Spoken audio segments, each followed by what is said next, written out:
وبه نستعين على أمور الدنيا والدين وأصلي وأسلم على خاتم الأنبياء والمرسلين سيدنا ومولانا محمد وعلى آله وأصحابه ومن اهتدى بهديه ومن سار على دربه إلى يوم الدين. سبحانك لا علم لنا إلا ما علمتنا إنك أنت العليم الحكيم.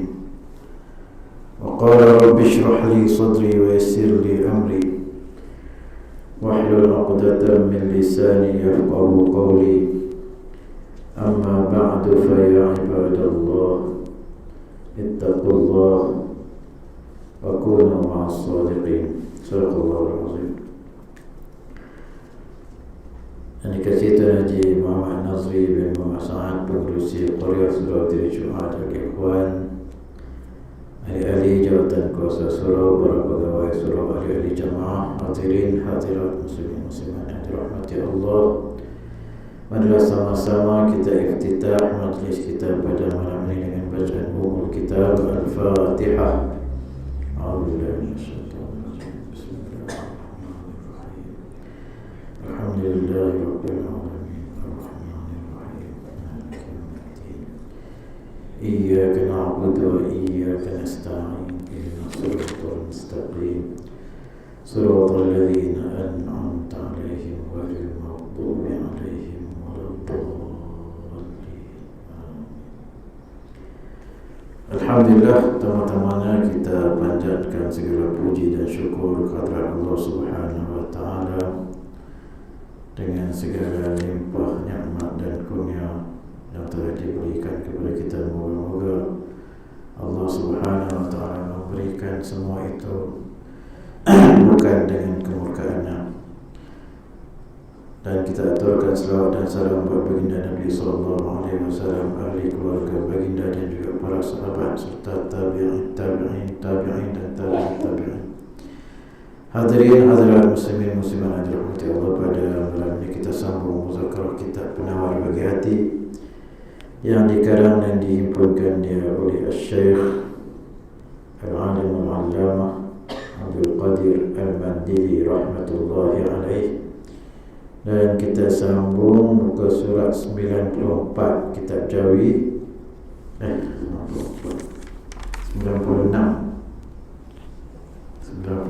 kitab Jawi, baris yang ke-10 daripada bawah, perenggan yang kedua. Kitab Rumi, tak tahulah kitab Rumi.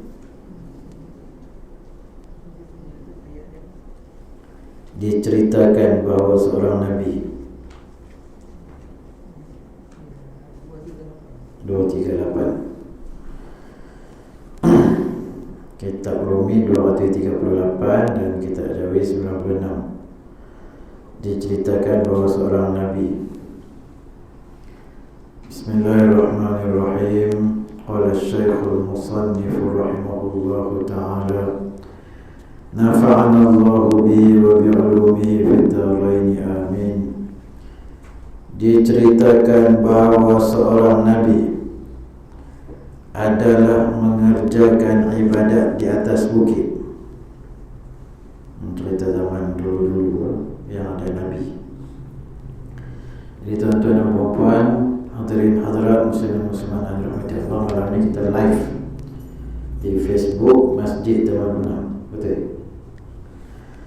Dan pada perbicaraan yang lepas kita telah membicarakan tentang bab yang ke-9 pada menyatakan ridha dengan qada Allah Ta'ala.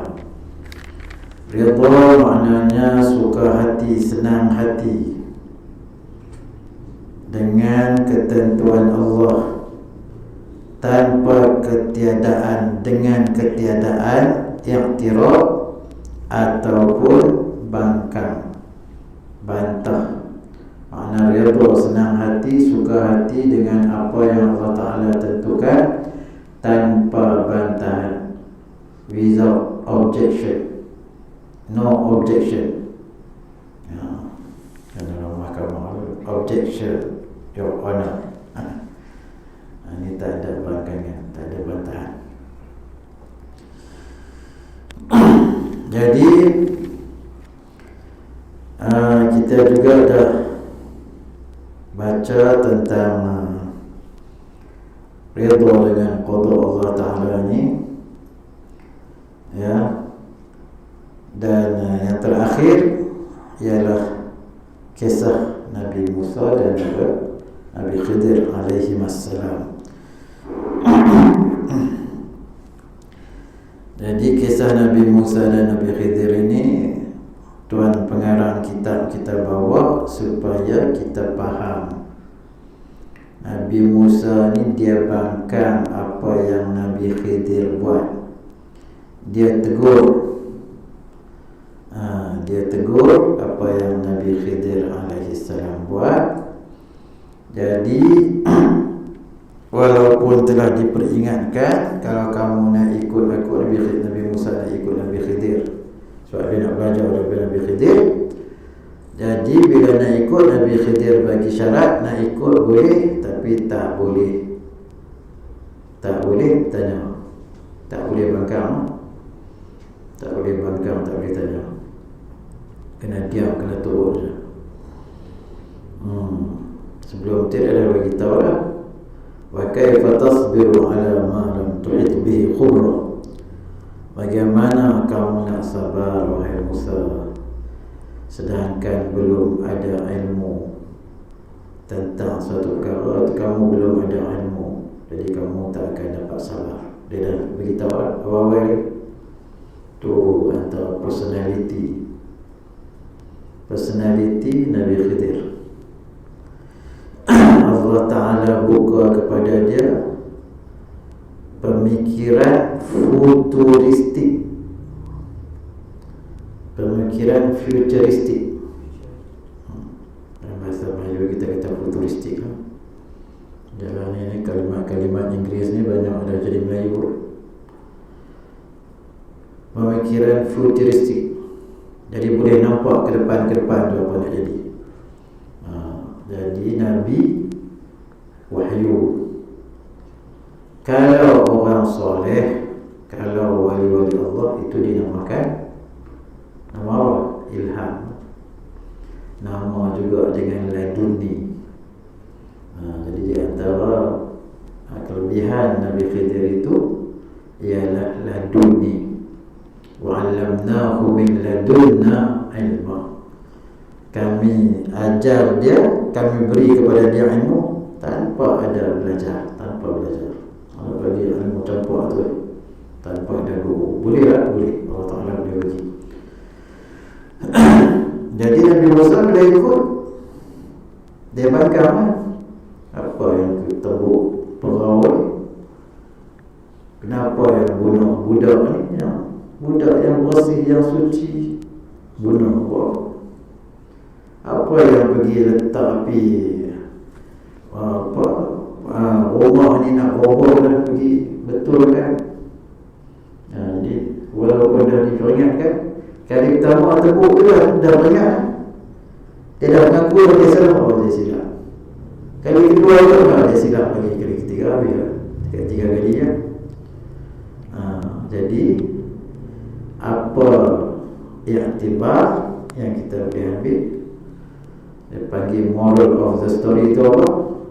Pasal tak tahu hikmah. Jadi begitulah juga apa yang Allah Ta'ala buat atas muka bumi ini, kalau kita tahu hikmah, maknanya kita tidak ada lagi sumut-sumutan, tidak ada lagi yang tidak redha, tak ada. Semua elok. Sama ada yang kena pada diri kita ataupun yang tak kena pada diri kita. Sama ada yang baik yang berlaku pada diri kita ataupun keburukan. Semuanya elok. Bila apa? Bila kita tahu hikmah. Sebab dia nak relate dengan cerita Nabi Khidir tu. Nabi Khidir tu dia tegur Nabi Khidir, Nabi Musa tu dia tegur Nabi Khidir sebab dia tak tahu hikmah. Begitu juga dengan kita yang tak tahu hikmah. Hikmah penciptaan Allah Hikmah Allah Ta'ala buat sebelum keras. Sebab apa kita tak boleh terima? Sebab tak tahu hikmah. Tapi kalau tahu hikmah, tak 10 kali, 20 kali, 100 kali syukur. Jadi yang tahu hikmah ni siapa? Orang mengaji. Bukan tahu pun, tapi percaya kata ada hikmah. Percaya kata ada hikmah ni datang daripada percaya kepada Allah.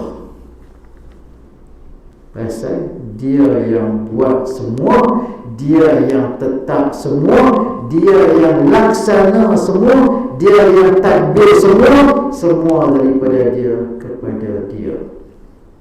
Daripada dia buat kan, semua daripada dia. Lepas tu buat tu untuk apa? Untuk dia, bukan untuk kita. Tuan-tuan dan puan-puan, hadirin hadirat muslimin muslimat rahmatullah. Itu pasal hikmah tu. Jadi ini dia sambung lagi. Sambung yang minggu lepas tu. Diceritakan bahawa seorang Nabi adalah mengerjakan ibadat ni. Dia tak tahu, saya pun tak. Dia ambil sanad daripada mana cerita ni.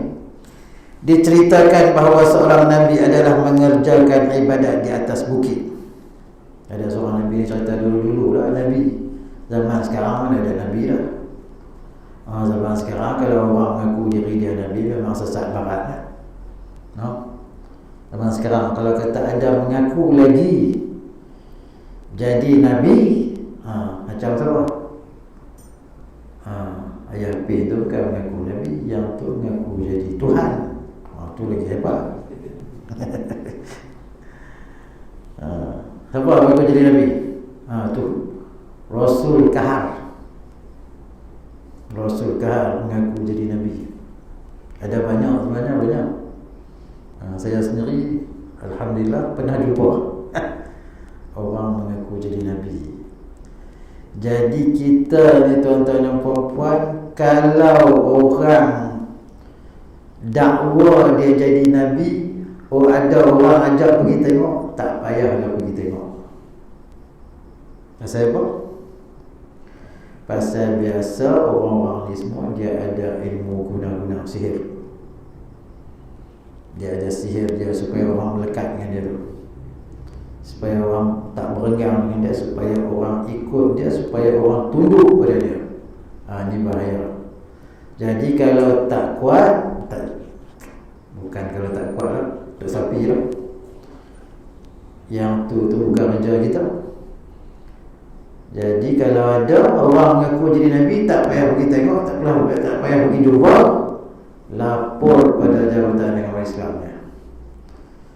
Kalau dalam Perak, lapor pada Jabatan Agama Islam Perak. Kalau dalam Selangor, lapor pada Jabatan Agama Islam Selangor. Begitulah juga kalau dalam negeri-negeri lain. Bahaya. Ada satu, saya pernah dulu tahun 2000, dia mengaku dia jadi Nabi. Dia mengaku jadi Nabi. Memang kita dengar pun tak boleh lah.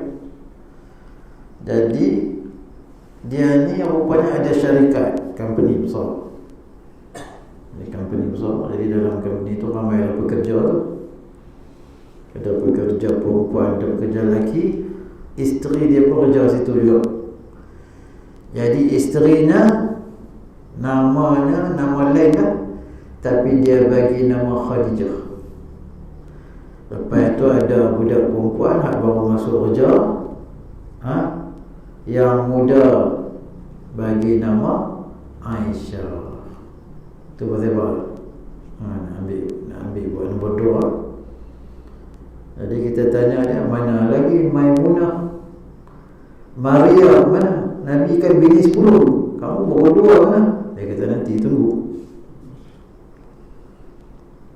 Pak saudara perempuan ni nak kahwin dengan kawan tu. Jadi pak saudara perempuan ni tak setuju lah.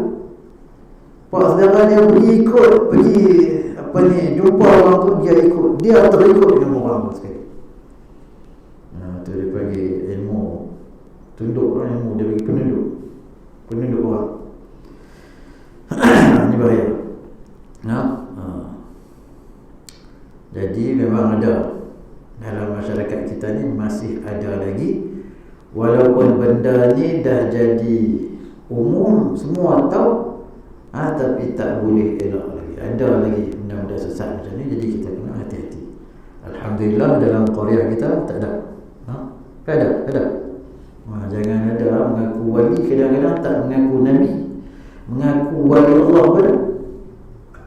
Mengaku wali Allah tu naik sampai lagi jumpa Tuhan. Tu dia. Tu lagi zakat.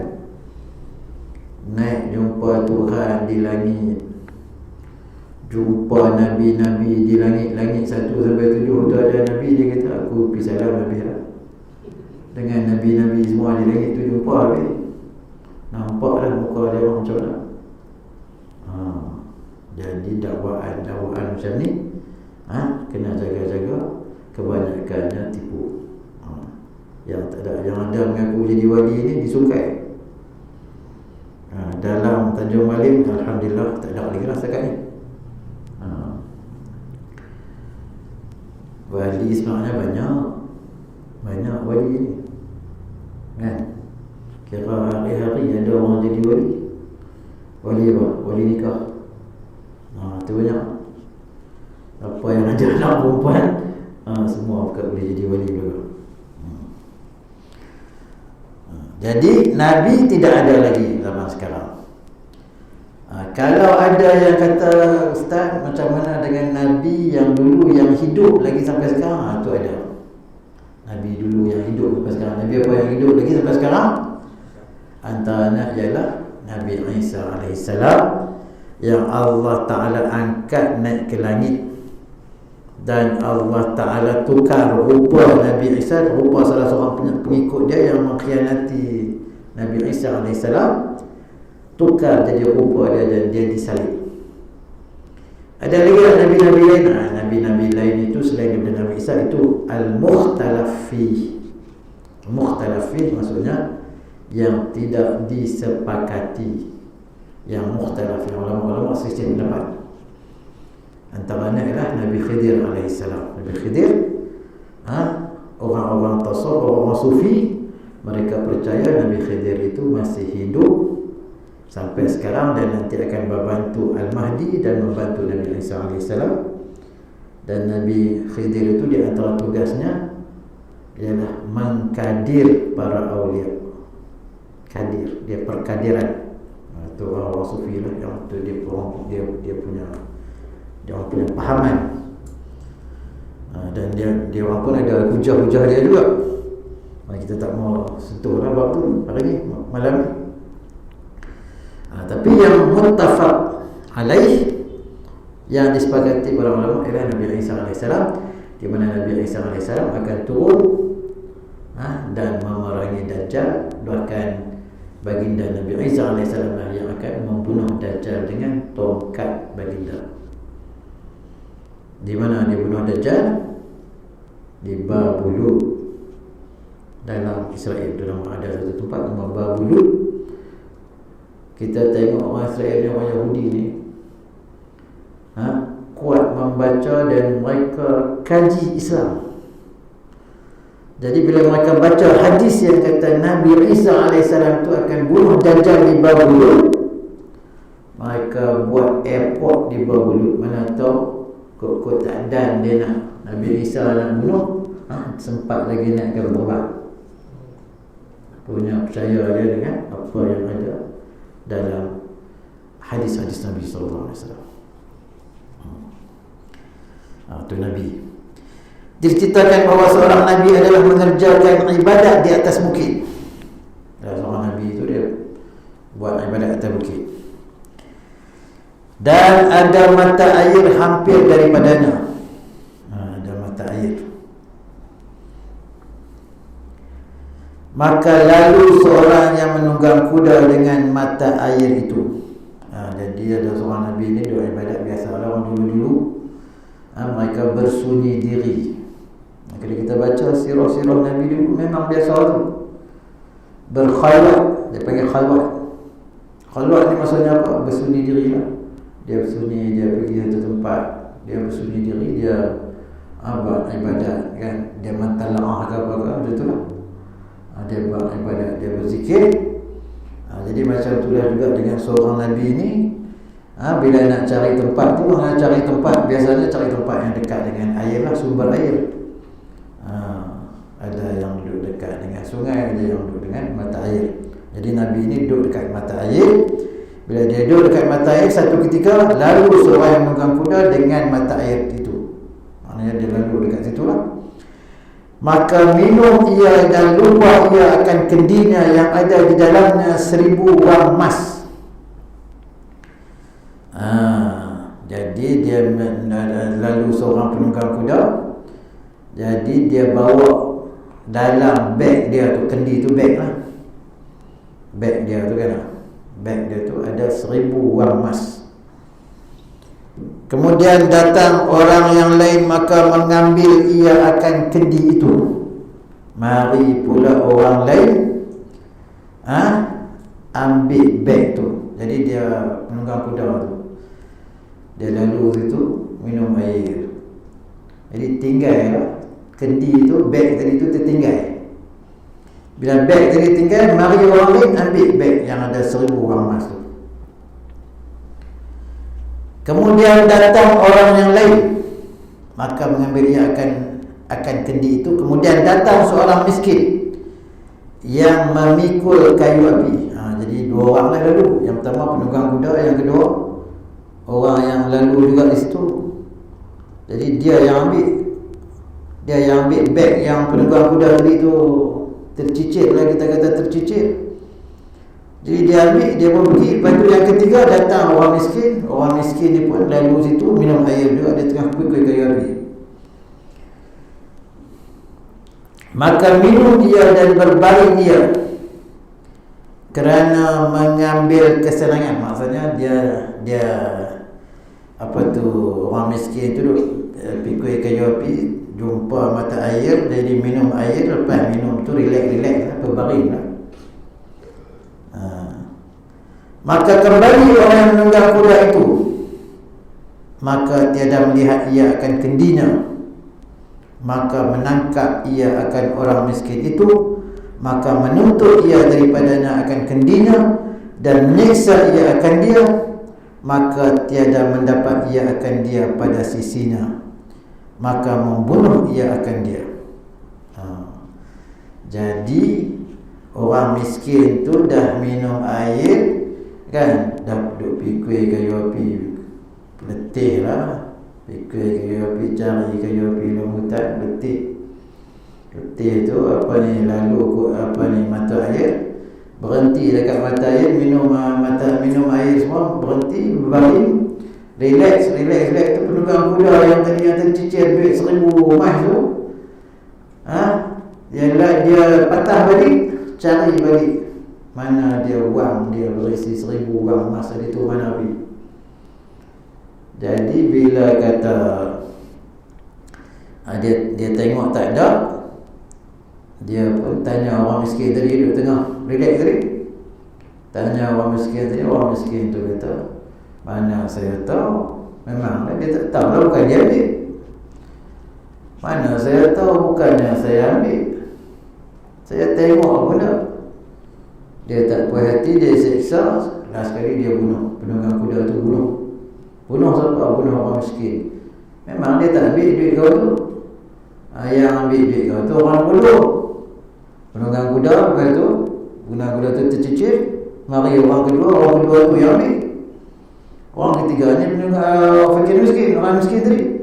Orang miskin tadi tengah pukul kayu api, minum air, relax itu. Mari kau ni tanya mana duit dia orang tak tahu. Lepas tu dia siksa, dia bunuh. Jadi peristiwa ini dilihat oleh Nabi yang duduk ibadat dekat mata air tadi. Maka bersembah oleh Nabi itu, hai Tuhanku, apa ini?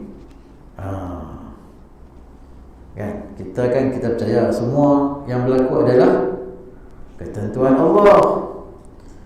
Tidak ada satu pun yang berlaku tanpa ketentuan Allah. Tidak ada.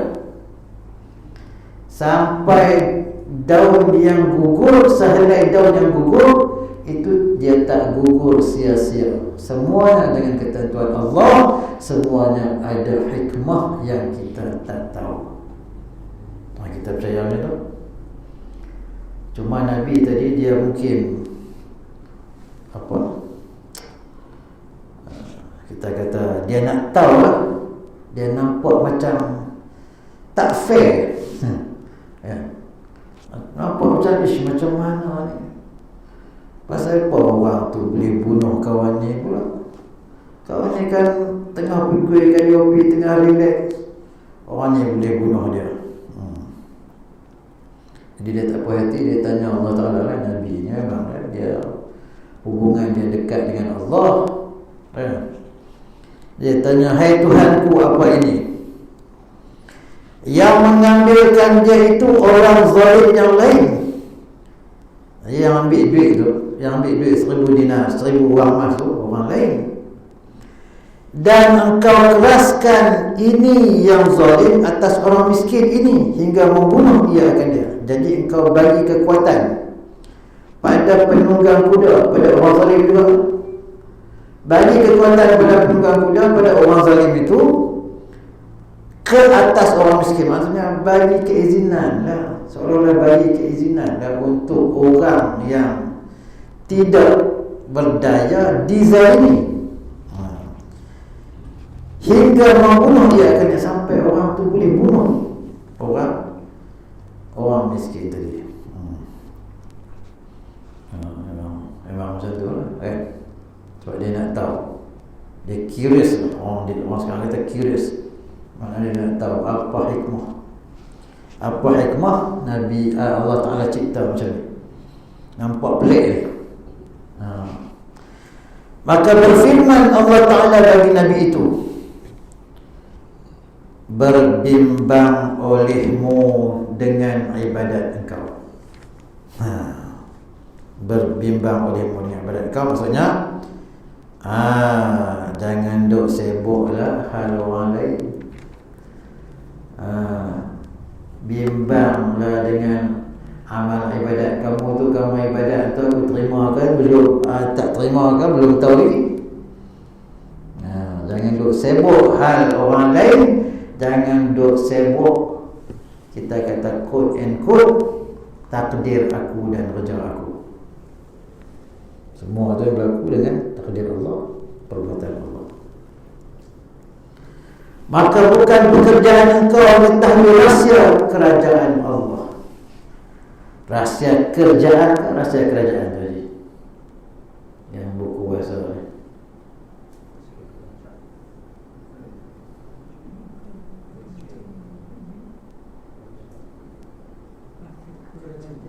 Kerajaan ke kerjaan? Kerajaan. Mana rahsia kerajaan? Dia raja. Ni semua kerajaan dia. Dia raja. Ni semua kerajaan dia. Nak kena faham tu. Dia bukan macam kerajaan kita. Kerajaan Allah. Kerajaan Allah bukan macam kerajaan kita. Kerajaan kita dia kena ikutlah, dia kena adil kepada rakyat, dia kena ikut rakyat lah kan. Kena ikut rakyat, maksudnya ada hak-hak rakyat yang dia kena bagi. Bila kita kata kerajaan Allah, semua hak Allah. Semuanya hak Allah, tidak ada hak kita, tidak ada. Semua hak Allah tu macam mana kita semua hak Allah? Maknanya daripada yang kecil sampai yang besar, tak ada satu pun yang boleh tercicir daripada kerajaan Allah. Hak mutlak dia. Macam mana nak faham? Macam tak faham ni. Yang nak faham macam mana? Faham macam ni? Maknanya raja, dia ada tanah, dia ada rumah, dia bagi air, dia bagi elektrik. Orang tu pun hamba dia. Tu pun baru nak ni lah. Jadi rumah dia punya, tanah dia punya, apa yang dalam rumah dia yang bagi. Nak makan apa hari ni, nak makan apa esok, minggu ni makan banyak mana, berat banyak mana nak bagi. Kamu buat itu, kamu buat ini, kamu pun aku punya, kamu hamba aku. Tu pun nak faham. Itu yang kata kerajaan Allah. Jangan dia menyebutlah rahsia kerajaan Allah Ta'ala. Bahwasanya orang miskinnya ini, tapi dah Allah Ta'ala beritahu. Sebab ini orang yang dekat dengan dia tanya. Nabi ni orang yang dekat dengan Allah. Bila Nabi tanya, Allah Ta'ala jawab bahwasanya orang miskinnya ini, orang miskin tadi yang kena bunuh tadi, adalah ia dahulu membunuh akan bapa yang menunggang kuda ini. Jadi dulu ni dia bunuh bapa yang menunggang kuda yang bunuh dia. Jadi kira macam bunuh balas balik ni. Maka aku biarkan dia membalasnya. Mana yang adil? Bunuh balas balik. Dan bahawasanya bapa bagi yang menunggang kuda itu adalah ia dahulunya mengambil 1000 uang emas daripada harta yang mengambilkan dia itu. Jadi pak kawan tu bapa kawan tu pula dulu ambil duit orang yang ambil duit daripada penunggang kuda. Boleh faham tak Ustaz? Nampak macam blur penat kerja ni. Jadi Allah Ta'ala buat semua adil, Maha suci Allah daripada menzalimi atas hamba-hamba dan atas makhluk dia.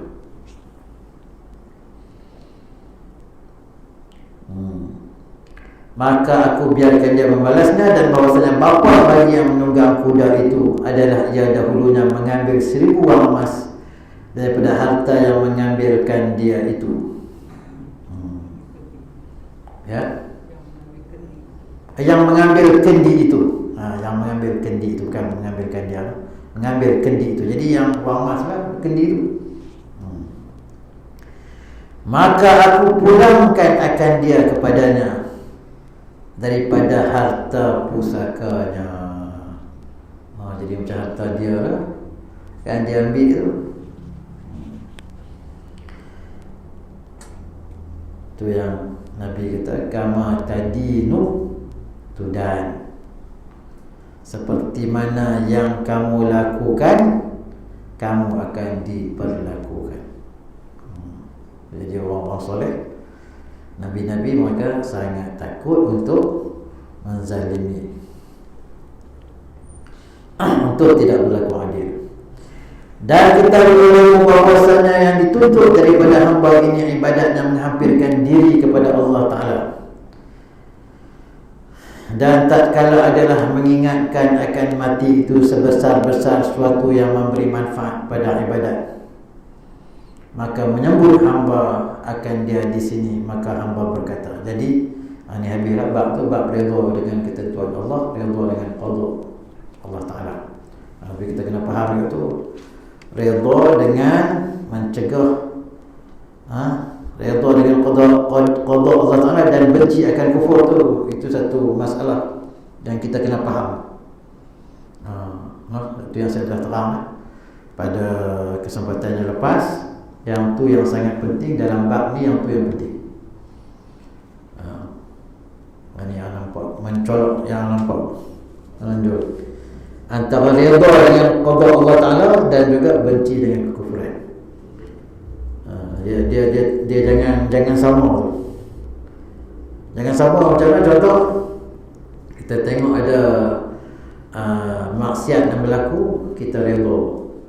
Sebab kita kata Allah Ta'ala buat semua tu. Ar-ridha bil kufri kufrun wa ridha bil maksiati maksiatun. Ridha dengan kekufuran itu kufur, ridha dengan maksiat itu maksiat. Kita ridha dengan maksiat, maknanya maksiat juga. Ridha itu maksiat juga. Maksudnya apa? Maksudnya kita kena ada an-nahyu 'anil munkar, mencegah munkar. Memang kita redha dalam hati kita redha yang semua ni Allah Ta'ala buat, kita redha. Tapi Allah Ta'ala buat untuk apa? Allah Ta'ala buat untuk untuk menguji kita. Liyabluwakum ayyukum ahsanu amala, untuk uji kamu mana antara kamu tu orang yang terbaik amalannya. Jadi Allah Taala buat. Jadi redha dalam hati, redha semuanya ketuhanan Allah, semua ni baik. Jadi baik itu supaya kita tidak redha dengan kekufuran, kita bertindak, kita mencegah. Bertindak dan mencegah itu maknanya kena buat juga. Bukan redha dengan kekufuran tu kita biar macam tu saja. Untuk dipaham tu. Itu penting lah. Saya lagi orang apa ni, rukun tetangga duk tengah tangkap orang. Mari pula kita jangan buat ni, kita kena redha ni semua Tuhan buat. Sudah. Siapa mengajar? Dr. Anas. Dia kena jaga-jaga. Ni antara dua orang panggil apa? Nampak macam ada clash, nak faham tu. Tapi sebenarnya kalau kita jelas, maka sebenarnya tak clash. Itu dalam bab ilmu fiqh, ini dalam bab ilmu tasawuf. Baik. Jadi bab yang ke-10 kita masuk sikit lah. Masuk dah, Aisyah. Masuk dah. Bab yang ke-10 pada menyatakan ingat akan mati. Masuk dah, Aisyah. Habis lah. Jadi insya-Allah kita sambung lagi pada kesempatan yang akan datang. Bab yang ke-10 hari ini tu 13.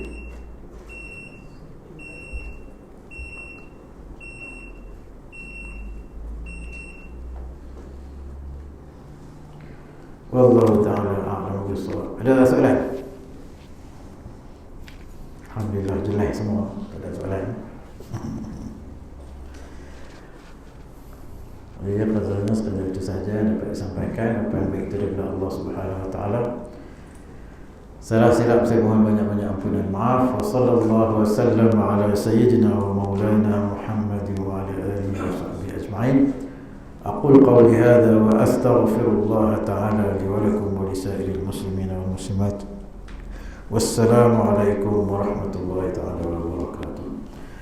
بسم الله الرحمن الرحيم. الحمد لله رب العالمين والصلاة والسلام على أشرف الأنبياء والمرسلين سيدنا ومولانا محمد وعلى آله وصحبه أجمعين. اللهم انفعنا بما علمتنا وعلمنا ما ينفعنا وزدنا علما وارزقنا فهما والحمد لله رب العالمين. تقبل الله منكم